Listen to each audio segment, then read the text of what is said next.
So good afternoon, everyone. Hello, happy Thursday afternoon, and welcome to the Opioid Settlement Fund community meeting. My name is Connie Burke, and I am from OASAS and joined by colleagues from DOH, as well as the project management team here at OASAS to provide our update regarding all the work that we're doing in utilizing the Opioid Settlement Fund to implement services and impact individuals across New York State.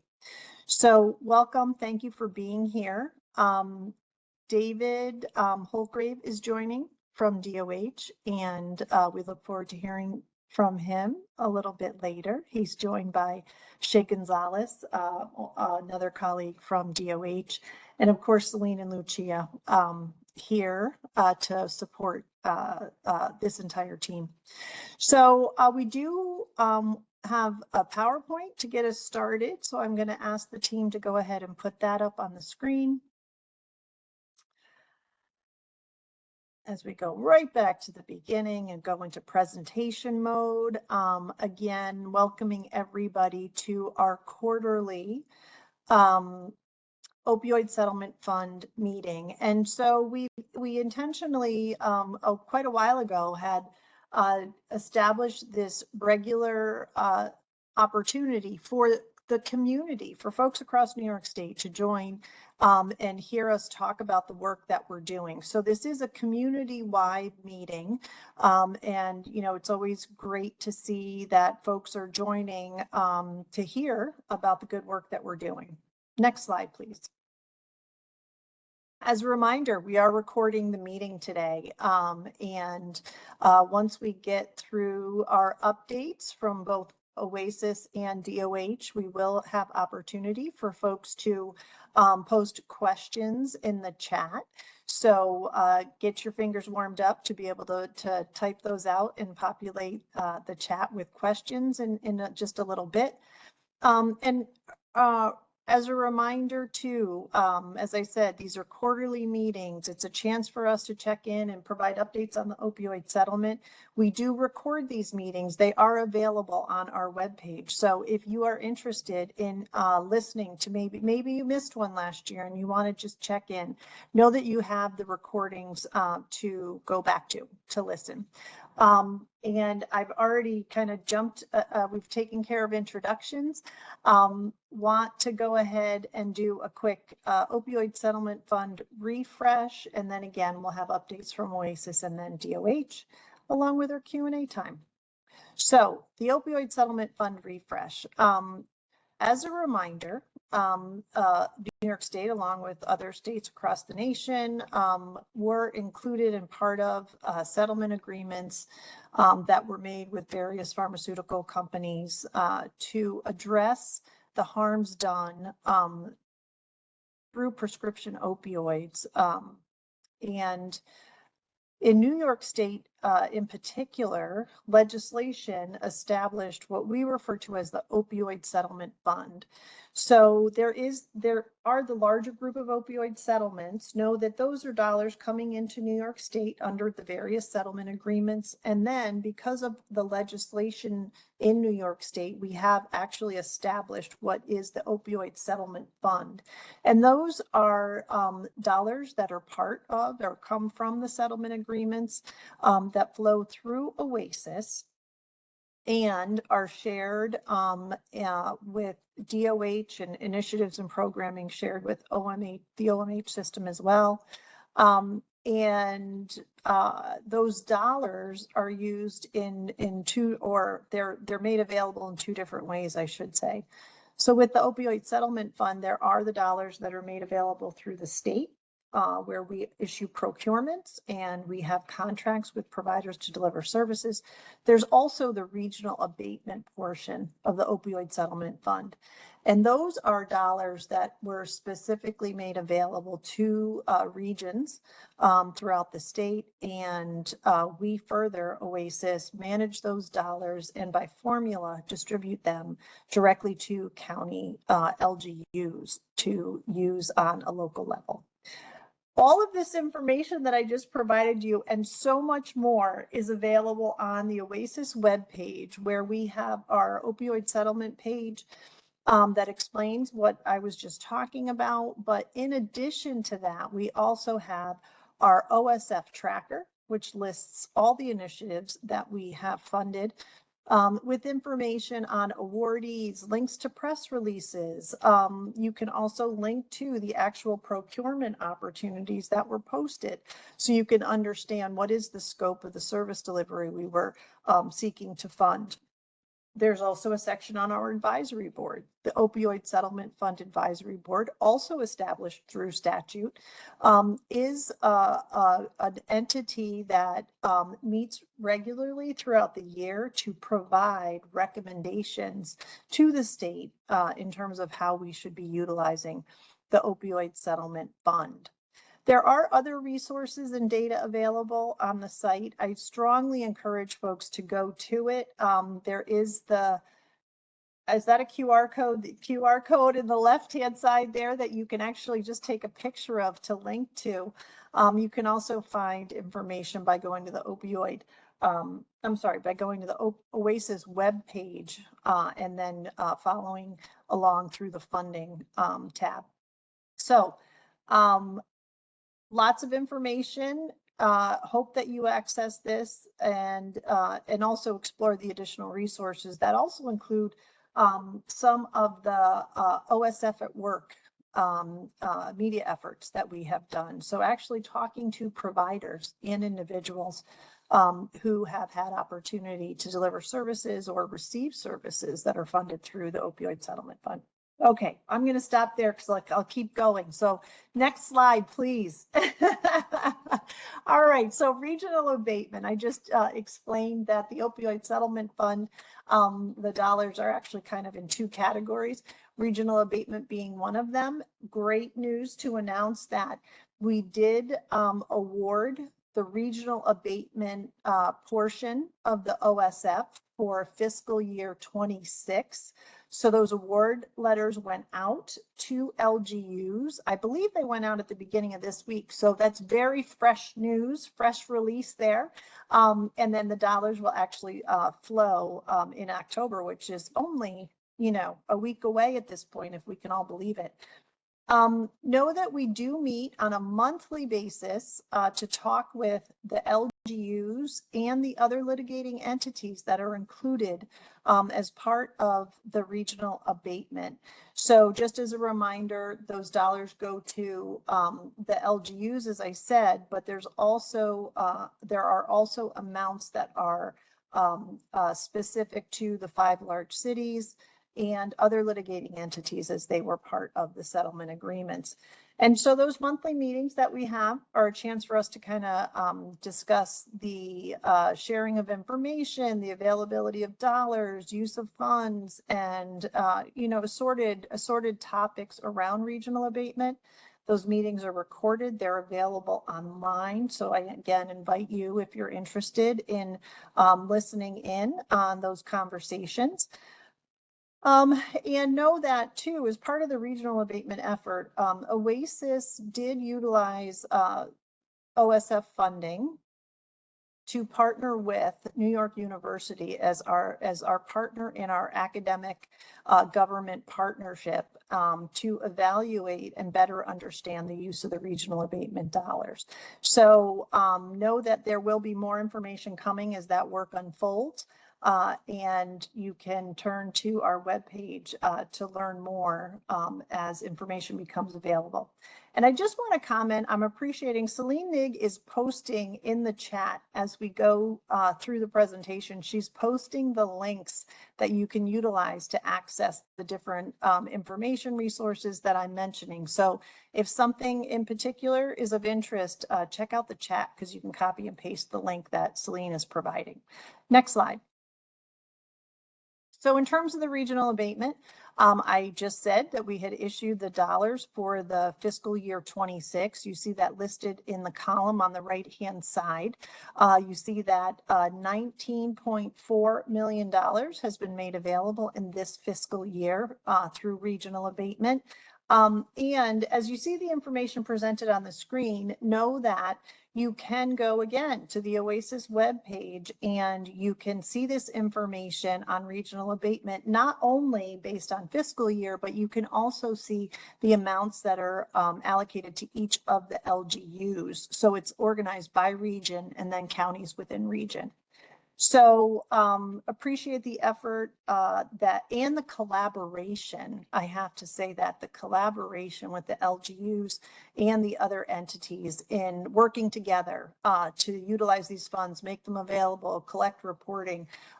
It's an absolute group effort.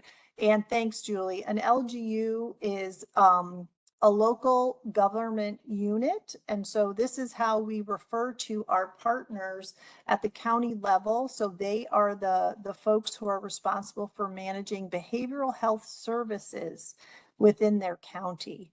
And so we often are working in collaboration. So they are overseeing the SUD services that are made available in their county. And an OLE is an other litigating entity. So if you read through any of the settlement agreements, you'll see that that is actually a reference that is used in the settlement agreements, and we've kind of adopted it in that.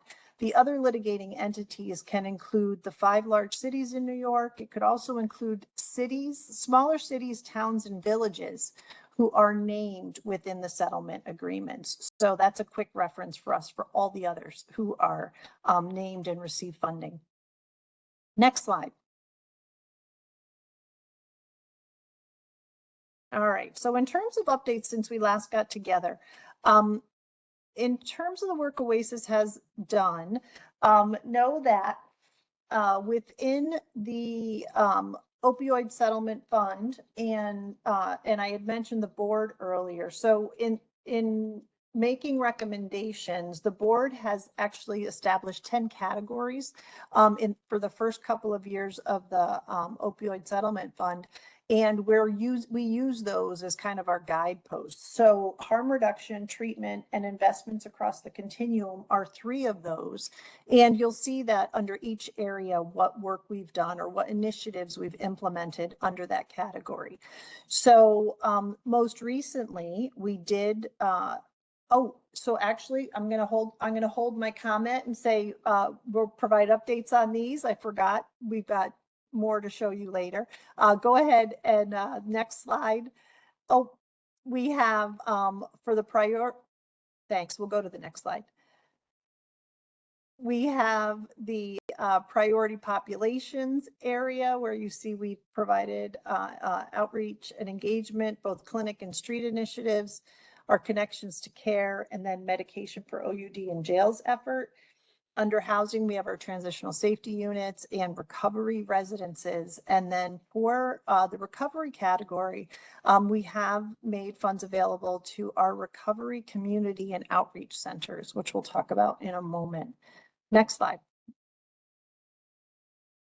We also have additional categories being prevention, transportation, and research. Again, these are categories established by the Opioid Settlement Fund Advisory Board. And you see that under prevention, we have our coalitions effort. We have what we refer to as the CPIP, the Community Prevention and Intervention Project, that actually focuses on evidence-based practice implementation in schools. We have our paid prevention internship opportunity, part of our workforce development efforts. Social emotional learning, again, that's focused on evidence-based practice implementation. And we also have our wellness initiative for senior education. Under transportation, we're supporting non-medical transportation and research. As I'd already mentioned, is our government academic research and evaluation effort that is in collaboration with NYU. Next slide. So in terms of the interdisciplinary SUD fellowship program update, since we last talked, we have made additional funds available. This effort is working with 5 medical schools in New York State that have either an addiction medicine or addiction psychiatry fellowship. And the idea is to provide the fellowship opportunities to individuals who are interested in addiction medicine and focused on addiction medicine, and those who will help to support our system in future. So we're grateful to be able to continue that effort for another 12 months. Next slide.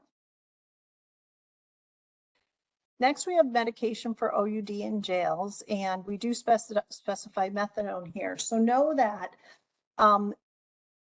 we are utilizing the opioid settlement funds to support the opioid treatment programs that are working with jails across the state to ensure that those who are within the jail facilities have access to methadone for opioid use disorder.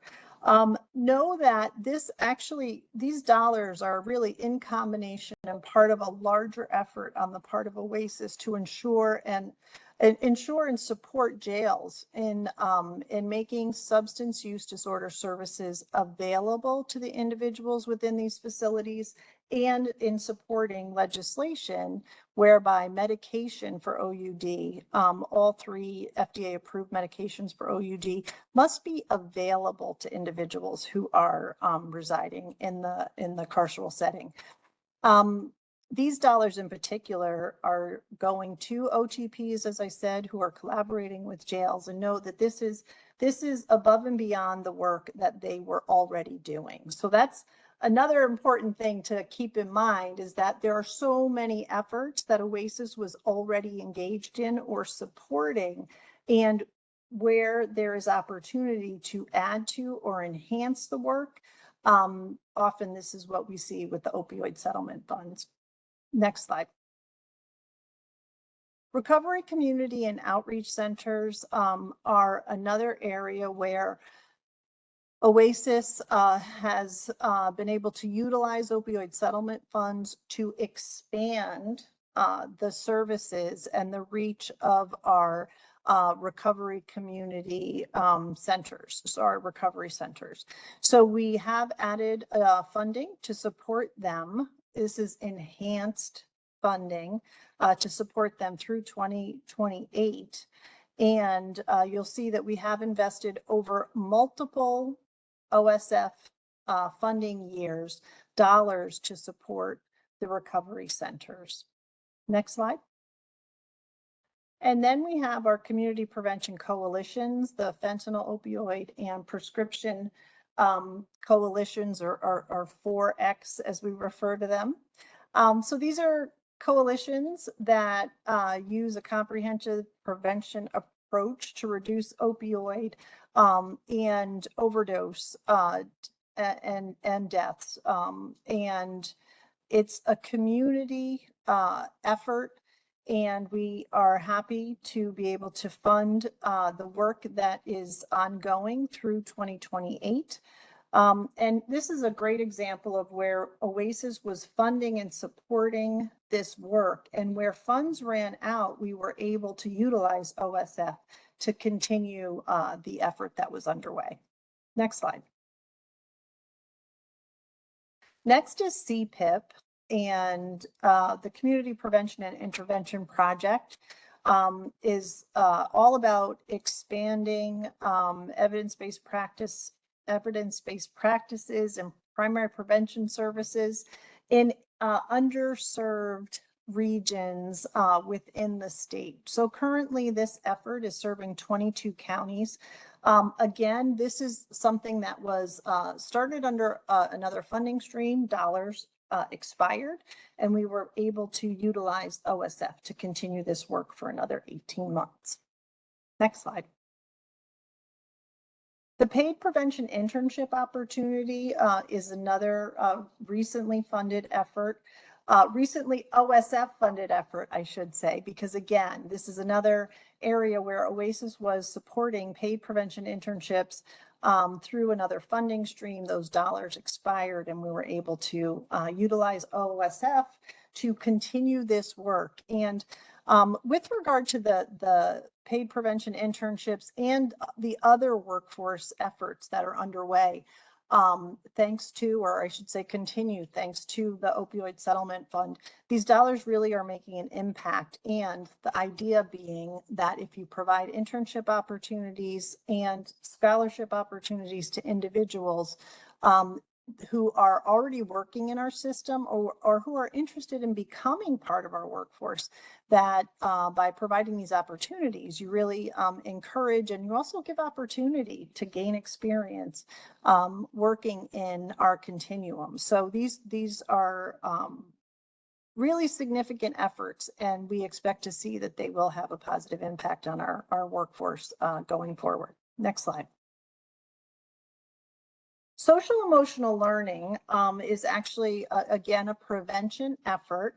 And this is where we're funding our primary prevention providers to offer educational programming in schools. And so these are evidence-based practices. And what's great about this effort is that the prevention provider actually works with a school district. So they have opportunity to work with pre-K through 12th grade. They will work with different parts of the school district over time, so that they're really embedding primary prevention programming throughout the school district. So that's a great opportunity that we are going to be funding for 3 years. Next slide. We have, again, another of our prevention opportunities. So this is the Wellness Initiative for Senior Education. Again, an expansion project. We had initially funded what we refer to as WISE under a previous funding stream, and have been able to continue this work thanks to the Opioid Settlement Fund. It is a curriculum-based health promotion program. And what's special, if you will, about this effort is it's focused on seniors. And just as a reminder, you know, it's important from the OASAS perspective that we talk and think about prevention across the lifespan. And, you know, sometimes I think folks will tend to think about prevention in terms of young people and preventing folks from developing a substance use disorder. But really, you know, use of substances and the risks kind of cross throughout our lifespan. And here's an example of where OASAS is really focusing on seniors to try to address substance use and awareness. So we will be supporting WISE for another 18 months. Next slide. Non-medical transportation. This is such an important initiative, Here we have added additional funding to support the non-medical transportation initiative through 2029. Know that this is an opportunity for, and it's various providers across the state who are involved in this effort, but they are offering transportation to individuals who are either enrolled in or seeking treatment. They could be engaged in our prevention services, our recovery services, or harm reduction. And it's really helping people to ensure that they're connecting to the services and just the supports that they need in order to maintain their engagement in programming, maintain their recovery if that is where they're at, maintain their connection. And critically important, and certainly we always hear that this is something that has made a difference for folks, and there's always a need for more. So excited about the non-medical transportation continuation. Next slide. All right, so I just want to note, I want to welcome Chris Smith to the meeting. I didn't have a chance to introduce him earlier once I got on my roll here, but Chris is joining us from OMH. So Chris, good to have you. Thank you. And we were going to next pivot to David to talk about the DOH updates.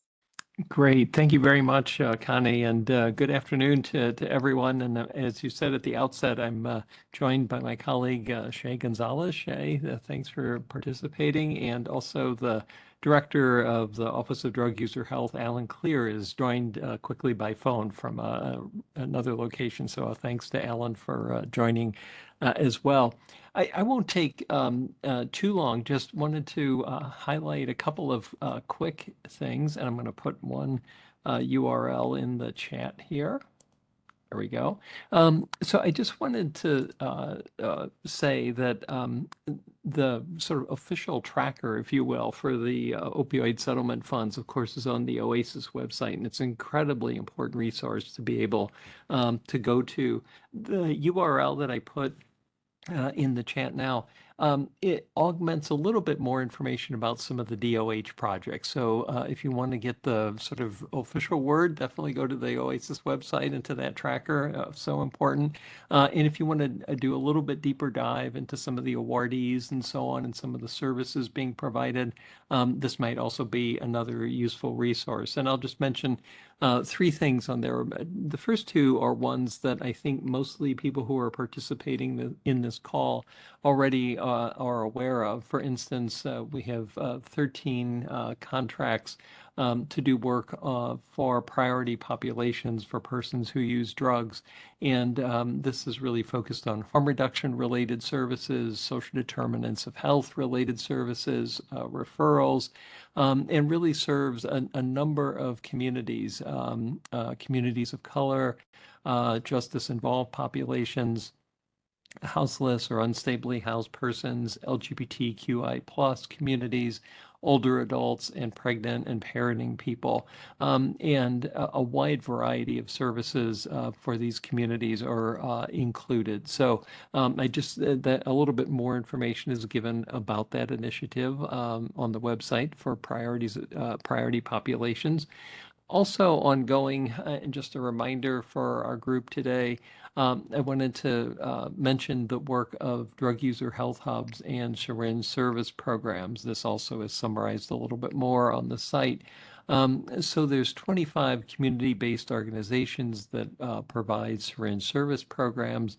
And I think one of the things that's a really unique feature in New York is those are housed jointly with drug user health hubs. And so a wide variety of kinds of services can be provided. HIV, HCV, STI testing, linkage to care and treatment, partner notification services, and linkage especially to drug treatment, which is incredibly important for the topic we're talking about here today. And some of these services also include like earliest access to buprenorphine, opioid overdose prevention, including access to naloxone, and supportive services and counseling for persons who've experienced an overdose. So those I know that have been going on a while. Many people are aware of those, but it doesn't hurt to just lift them up again, given the importance of that work. And then the one newer thing that I want to mention that's also listed at that URL, and not everyone on this call may have heard of this new award yet. As of June this year, Syracuse University, their Forensic and National Security Sciences Institute, was competitively selected to develop a training for medical examiners and coroners in the state to standardize how they approach recording information, gathering and recording information related to overdose deaths in the state. And coroners and medical examiners are such an important part of the medical and public health system, but also come from a variety of backgrounds and experiences. And so being able to try and standardize those services is incredibly important. And I just want to say it's already made a difference as a precursor to this training. We did some work with medical examiners and coroners, and the suitors data, which many people know the state unintentional drug overdose reporting system went from not being included in CDC's SUITR national data set to being included because the quality of the data was able to be improved so much. So that partnership with medical examiners and coroners is really key. And now we're very happy to say that competitively, this work will go on with Syracuse University providing the training. So the next thing and last thing I just wanted to mention goes a little bit, strictly speaking, beyond opioid settlement funds, but recently there were a number of events related to reflecting on International Overdose Awareness Day, and I know many of the people that are on the call today participated in those events. So I just wanted to reflect on those for a moment and say thank you for your participation and in those. As you know, on August 31st was actually the date of International Overdose Awareness Day. There were recognitions around the state, lighting up of bridges, lighting of buildings in purple, recognitions through press releases, and so on. And also at roughly this same time, I just wanted to tell a quick story about the New York State Fair. So at the New York State Fair, OASAS, DOH, and others are well represented at the fair. And it's a really important way of recognizing overdose awareness. At the DOH booth, for instance, naloxone and brief training on how to use naloxone was provided. And this year there were over 3,700 trainings completed and over 4,300 boxes. So that means over 8,600 doses of naloxone were provided. And the state fair really draws people from all across the state, urban areas and rural areas. So it's an interesting and useful way to reach many, many parts of the states that might not have otherwise been able to be reached readily. So this state fair distribution this year and the trainings that were provided is double what we saw last year. And I just wanted to reflect on that. And it's, I think, in emerging is a very useful way to distribute naloxone, provide trainings. And then, and thanks, Shay, for putting the link to that about the state fair in the chat. And then the last thing I just wanted to mention very quickly was on September 10th, we had an Overdose Awareness Day, which is a really moving event. And again, I know a number of people on this call participated, so thank you. And this really brought together many people from the community to reflect on those we have lost to overdose and to come together and think about what we can do to prevent further loss to overdose in the future. There were over 700 registrants for this event. And I just wanted to say this year the theme was to really highlight the work of harm reduction peer health workers. So important in the delivery of harm reduction and related services, referral services throughout the state. And the voice, expertise, and professionalism of peer health workers is really centrally important. So we featured a couple of videos and of peer health workers, also hearing from persons directly who deliver these services and who have received these services. So I just wanted to, again, thank and recognize harm reduction peer health workers as centrally important. And lastly, Senator Fernandez joined the event and highlighted the work that she has been doing and needs to be continued to be done across the state to address substance use. So it was really an important and a moving event. And again, thanks to everybody for participating. And as always, Connie, thanks for giving us a time to update quickly on the DOH activities. We really appreciate it. Back to you. Absolutely. And actually, I do really appreciate your mention of the state fair because it is a great opportunity. And even to, as a state person to, and although I didn't participate this year, in the past I have, and to be at the agency's table and to have opportunity to talk with folks and to hear stories and provide resources, and of course to make naloxone available. And I've always said naloxone saturation is when everyone across the state carries naloxone, right? They're everyone. And so I think that's great that DOH was able to distribute naloxone. I know OASAS, of course, was doing the same. So whatever your numbers, everybody know we did even more than that, right? So there was the OASAS effort as well. So no, that's great. And thank you for all of the updates and for the link to the DOH webpage. So appreciate Shay getting that up there. So folks have a plethora of resources to go to as a result of this meeting to learn about the work that we're doing, how the opioid settlement funds are being brought to really good use in terms of services and, reaching folks across the state. So that is terrific. I know that I said we would have time for Q&A. I know that I did see one question pop up in the chat. So certainly, invite folks to enter questions into the chat for, any of us here on the panel. While we give folks a moment to do that, I just want to also mention that to date, we've made $446 million available through the opioid settlement fund. So just want to really, make sure everyone is aware of all of the work that is going into making those dollars available. It is because of the opioid settlement fund that we are able to issue multi-year contracts, right? We are able to sustain efforts that may have started under a different funding stream, but thanks to the OSF, we're able to continue some of the services like the non-medical transportation that I talked about earlier. So that's a big number, and I appreciate everyone who's had a hand in making those dollars available and getting this work done. There was a question in the chat to ask about is OASAS going to fund additional recovery centers? So any opportunities for new recovery centers not currently funded by OASAS to get access to OASAS funding? To my knowledge, we do not have additional procurement opportunities in the hopper right now for additional recovery centers. OASAS is currently funding, I believe, and supporting around 31 or 32 recovery centers in the state. I know that they work. They're fantastic settings for people to engage and receive support.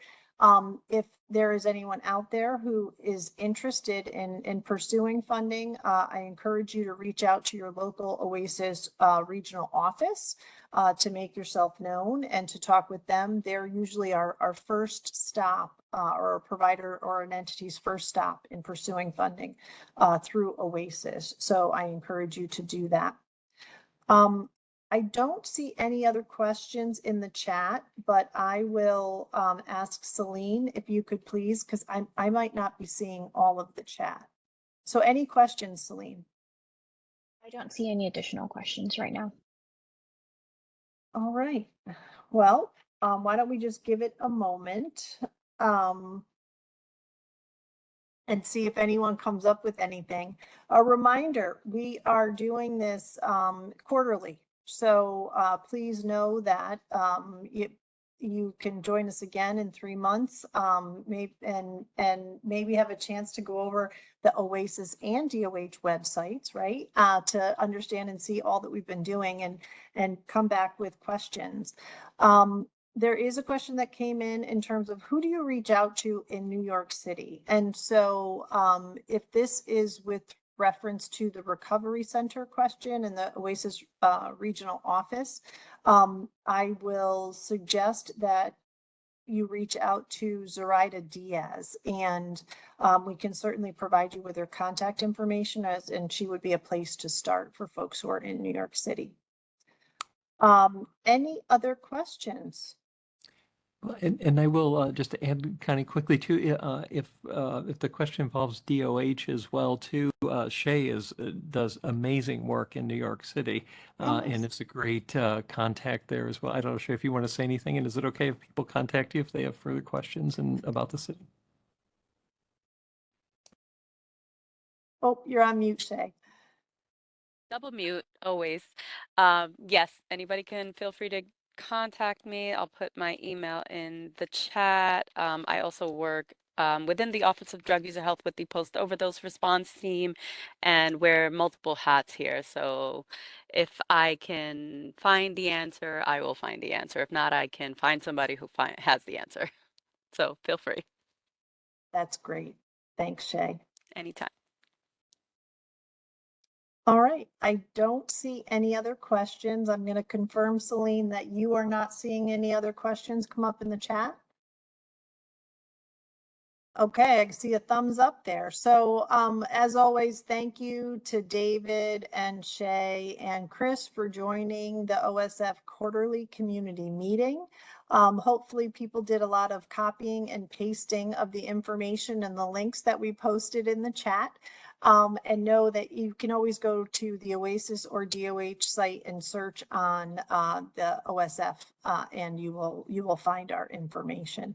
So I hope everybody stays dry in what is turning out to be a very rainy day in the Capital District. So wherever you are across the state, I hope that you have a great Thursday afternoon and we'll see you next time. Thanks for joining. Bye-bye.